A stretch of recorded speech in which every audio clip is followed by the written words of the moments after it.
She's the Chief Global Affairs Correspondent for ABC News, and as such, has covered some of the most prominent events of the 21st century. She worked as White House correspondent during the second term of President George W. Bush and was the moderator for the 2012 vice presidential debate. She is also a best-selling author for her work, The Long Road Home, a story of war and family, and has won a number of awards, including 4 Emmy Awards, the 2005 Daniel Pearl Award from the Chicago Journalists Association, and the 2007 Merriman Smith Memorial Award for presidential news coverage under deadline from the White House Correspondents Association. Everyone, please join me in welcoming the esteemed Martha Raddatz.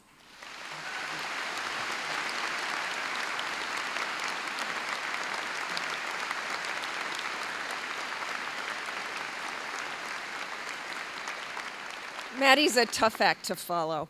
Good morning, and thank you, President Decatur, graduates, parents, family, friends, faculty, coaches, and the people who make those great lattes at Wigan Street. But most of all, congratulations to the 431 members of the Kenyon College Class of 2015. It is an honor to be among you on this campus that has become so dear to me and so dear to my family. And to my own son, Jake, we are so proud of you, and I am sorry you have to get your degree on the same day your mother is given one as well without doing any of the work. But maybe, Jake, you noticed it was a doctorate. Keep working. I do find it pretty remarkable to be standing up here as your commencement speaker, and not just because Jake is graduating. I will admit that I have been agonizing over the speech, filled with self-doubt and fear, my experience in war zones aside. But last week, Jake offered some calming thoughts. Mom, he said, no one will remember what you say anyway. Thanks, Jake, that really helped. But he is probably right. As I look back, I can't tell you one bit of advice I was offered by my college commencement speaker. In fact, I don't know who the commencement speaker even was, and not just because it was 40 years ago. I have a better excuse: I wasn't there. I had dropped out of college a year earlier to head out on a different path. Having grown up in Salt Lake City, Utah, surrounded by hard-working, deeply earnest classmates and parents, I had one simple goal in mind. I said to myself, there are sinners out there somewhere, and I'm going to find them. Reaching that goal proved to be pretty easy. Deciding what to do with my life after that, minus a college degree, was not. So take heart if you think the future is daunting. At this point in your lives, you are way ahead of where I was at your age. But I know for many of you, the remarkable education you have received here at Kenyon has already launched you on a rewarding career path. Zach Harden, an English major, will head to Los Angeles to work for ICM Partners. Megan Brennan will work for City Year Philadelphia, a National AmeriCorps program. Lillian Spatrino, a molecular biology major, has been offered a job in Madison to work as a project manager at Epic Systems. Catherine Goodwin will teach in France for the next year, and Garrett Stalker will be joining Jefferies LLC in the investment banking division. So let me offer you all some very quick, practical advice on how to succeed in the workplace. 8 simple words. Of course, I would love to work late. Now, I want all of you to practice, turn to your neighbor, and say it. Of course, I would love to work late. Let's hear it. Come on, success is in your way, come on. My own Jake, I am sure, will take that to heart. Just a few weeks ago, he succeeded in landing his first entry-level grown-up job back home in Washington, D.C. Every parent's dream. We were thrilled for Jake, and he was pretty excited too. That night, sending us a text telling us that the new job means he would be taking care of his own expenses. Wow, we thought, it's really happening. He's going to be off the payroll. Well, not so fast. We continued reading. I would very much like to celebrate and buy dinner and drinks tonight, but I currently have no money. So parents, be real. they've still got a long way to go. And all of you know it is not easy, that I ended up traveling the world with a career I love and new challenges every day without that college degree was a result of my mother's relentless nagging, a need to always keep moving forward, a bit of good luck, recovery from a few bad decisions, including a desire to right my educational wrongs, and very hard work.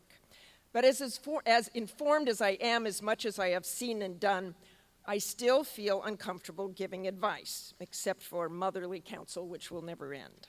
Advice to and from strangers has become so prevalent, so easily offered, and tailored for mass appeal. Chase your dreams, find your passion. It's on Pottery Barn pillows and jewelry and buses, and don't get me started on the social media advice mush. There is nothing wrong with getting up in the morning to seize the day, but being told you will change the world sets a pretty high bar and creates the added stress that you're lagging behind in some perceived race to the top. Perhaps that's why the commencement speech given by former Navy SEAL and leader of the raid to kill bin Laden went viral. His starting advice, as you may know, make your bed every morning. If you can't do the little things right, you will never do the big things right. But my hesitation aside, it seems a near requirement to offer some sort of wisdom at commencement. I am not, however, going to recite lists, top 10, anything, nothing like that. The fact is that any wisdom I have gained comes from the inspiring people I have had the privilege of meeting and the history-making moments I have had the privilege of witnessing up close. I have seen the sunrise over Kabul with young American aid workers taking unimaginable risk to educate the children of Afghanistan, and watched the moon rise over Baghdad with U.S. soldiers helping voters make their way to the polls. I have stared down our own U.S. Marines who doubted my resilience. I have smoked cigars in the palace of former dictators, have seen shoes hurled at a U.S. president. I have heard howls of pain from the wounded in combat zones, flown home with flag-draped coffins at my fingertips, and I have been serenaded at dusk by the crew of a Black Hawk helicopter who thought singing "You've Lost That Lovin' Feelin'" while we flew across the Tigris River would cheer me up after a particularly long day. Every one of those days and nights, I thought how lucky I was to be there, to see the courage of others, to test my own, and to have my family back home that understands why I do what I do. In all of those days, there were lessons to learn. You likely have very different goals and seek very different experiences. There is no single definition of success. That is unique to each of you. You are the only ones who can really define success and happiness. But all of the people who I truly admire have attributes in common. They seek a life of learning, asking questions, and making complex judgments both morally and professionally. They do not seek power or wealth, but if they achieve those things, they use it for the good of others. They connect their brain and their heart, which makes them better colleagues, better leaders, better partners, better parents, and better human beings. The best reporters make that connection. Yes, we should be tough and hold feet to the fire, but we can still care about human suffering, the challenges facing the world, and sacrifice and service. My colleague, Bob Woodruff, not only covers the globe, he has helped raise millions of dollars through his foundation to help wounded veterans after recovering from his own traumatic brain injury, which changed the course of his career. He has defined his success. The best educators make that connection. Cassie Pergament is the young principal at a DC charter school where 3/4 of the students live below the poverty line. She will never make a lot of money in that job, but she has helped her students achieve goals they never thought imaginable. She has defined her own success. And the soldiers and Marines who have most inspired me all make that connection between heart and brain, caring just as much about helping those they are fighting for as the fight itself. You have spent more than half your lives with this country at war. And yet the huge majority of you, and those your age, the huge majority of all people in this country, have not been affected by those conflicts. I can imagine all of you as 9 or 10-year-old children huddled with your parents on 9/11, scared or just confused. Your parents surely thinking, as I did, that our lives would never be the same, your lives would never be the same. But while threats remain, we have come so far in our healing, and so much opportunity has come our way, your way, and here we are today. But in that decade plus, while you grew and studied and became the promising young people you are today, more than 6,500 young men and women died in those wars. More than 5,000 children lost a parent or sibling, and tens of thousands have life-altering injuries.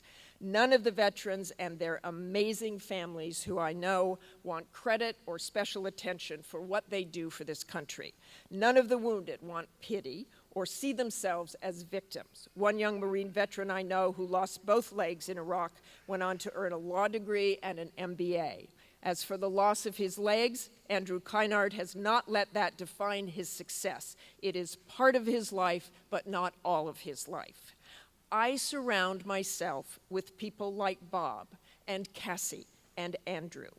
As you choose opportunities and ideas, the people you work with and those you choose to love, those who animate, inspire, and energize you, will define the quality of your life's experience. Do not waste your time with people who do not help bring out the best in you. And the reverse is true. You have to respect, inspire, and energize the ones who are with you. To do that, you must contribute. I don't say that in some lofty, shoot for the stars, devote your life to the poor kind of way, although that is certainly a noble path. I mean, every day you need to contribute, whether that means to a conversation, a joke, cooking a meal, planning a trip, sharing thoughts from a good book or a good piece of music, finding a new hiking spot, or baking pies. Contribute. To make your own life richer and those around you, you have to work on it every day. Sustain your friendships. You will meet new people when you leave Kenyon, but some of those you met here will be part of your lives forever. Your bridesmaids, your best men, your fishing or theater partners. It may not be constant, you will drift in and out, but you cannot imagine how much it will mean to you to see those people as the years pass by or to celebrate your life events together.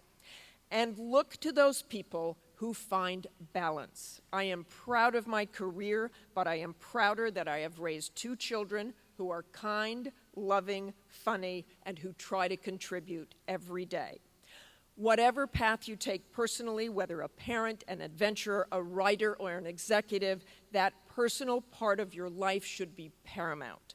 Find a way to fit it all in, no matter how exhausted you may be, no matter how many times you have to say, of course I would love to work late.